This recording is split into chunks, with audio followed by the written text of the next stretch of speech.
کوٹ مٹھن کے قریب ایک بستی میں، جہاں دریائے سندھ کا شور روزمرہ کا حصہ تھا، عمیر اپنی ماں کے ساتھ رہتا تھا۔ وہ 5 سال کا تھا جب آسمان سے ایسی آفت نازل ہوئی جس نے سب کچھ بدل دیا۔ مونسون کی بارشیں تھمنے کا نام نہیں لے رہی تھیں اور دریا کا پانی کناروں سے چھلکنے لگا تھا۔ ایک رات جب عمیر اپنی ماں کی گود میں گہری نیند سو رہا تھا، پانی گھر میں داخل ہونے لگا۔ عمیر، اٹھو بیٹے۔ اس کی ماں کی آواز میں گھبراہٹ تھی۔ اس نے عمیر کو بازوؤں میں اٹھایا اور اندھیرے میں گھٹنوں گھٹنوں پانی میں باہر کی طرف بھاگی۔ گاؤں میں افراتفری مچی ہوئی تھی۔ لوگ اپنے مال مویشی اور بچوں کو بچانے کی کوشش کر رہے تھے۔ پانی کا ریلا تیزی سے بڑھ رہا تھا اور ہر چیز کو بہا لے جانے پر تلا ہوا تھا۔ اچانک ایک اونچی لہر آئی۔ عمیر کی ماں کا توازن بگڑا اور وہ گر گئی۔ عمیر اس کے ہاتھوں سے پھسل کر پانی کے تیز دھارے میں بہہ گیا۔ عمیر، میرا بیٹا! اس کی ماں کی دل خراش چیخ سیلاب کے شور میں دب گئی۔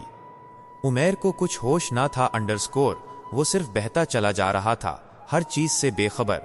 کئی گھنٹوں تک وہ لکڑی کے ایک تختے سے چمٹا رہا جو نہ جانے کہاں سے اس کے ہاتھ لگا تھا۔ جب اس کی آنکھ کھلی، وہ ایک انجان جگہ پر پڑا تھا۔ سورج کی روشنی اس کی آنکھوں میں چبھ رہی تھی۔ وہ ایک ریت کے ڈھیر پر تھا جو دریا کے کنارے سے دور نہیں تھا۔ اس کا جسم درد کر رہا تھا اور اسے اپنی ماں کی یاد ستا رہی تھی۔ وہ اٹھا اور لنگڑاتا ہوا چلنے لگا، اس امید میں کہ کوئی اسے مل جائے۔ کافی دیر چلنے کے بعد اسے ایک چھوٹی سی بستی نظر آئی۔ لوگ اسے حیرت سے دیکھ رہے تھے۔ ان میں سے ایک بوڑھا آدمی جس کی داڑھی سفید اور چہرے پر نور تھا، اس کے قریب آیا۔ یہ ایک مسجد کے امام تھے جن کا نام مولانا عبد الرحمن تھا۔ بیٹے، تم کون ہو اور یہاں کیسے پہنچے؟ امام صاحب نے نرمی سے پوچھا۔ عمیر نے اپنی ٹوٹی پھوٹی زبان میں بتایا کہ وہ سیلاب میں بہہ گیا ہے اور اس کی ماں کا پتہ نہیں۔ مولانا عبد الرحمن کا دل پسیج گیا۔ انہوں نے عمیر کو اپنے ساتھ لے جانے کا فیصلہ کیا۔ یہ اللہ کی امانت ہے، انہوں نے اپنی بیوی سے کہا، ہم اس کا خیال رکھیں گے۔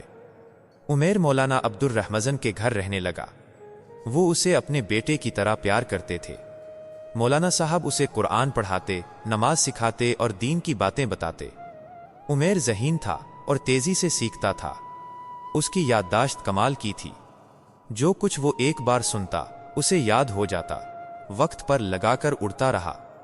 عمیر نے مسجد کے مکتب میں دوسرے بچوں کے ساتھ تعلیم حاصل کی۔ اس کی لگن اور محنت نے سب کو حیران کر دیا۔ وہ قرآن حفظ کر چکا تھا۔ اس نے عربی اور فارسی کی گہرائیوں میں غوطہ لگایا۔ حدیث، فقہ اور تفسیر میں اس کی گرفت مضبوط ہوتی گئی۔ راتوں کو وہ جاگ کر مطالعہ کرتا۔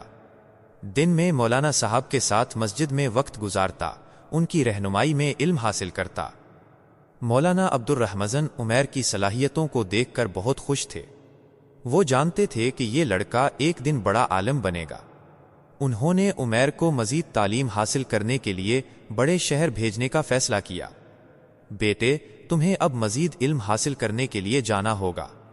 تم میں وہ صلاحیت ہے جو بہت کم لوگوں میں ہوتی ہے۔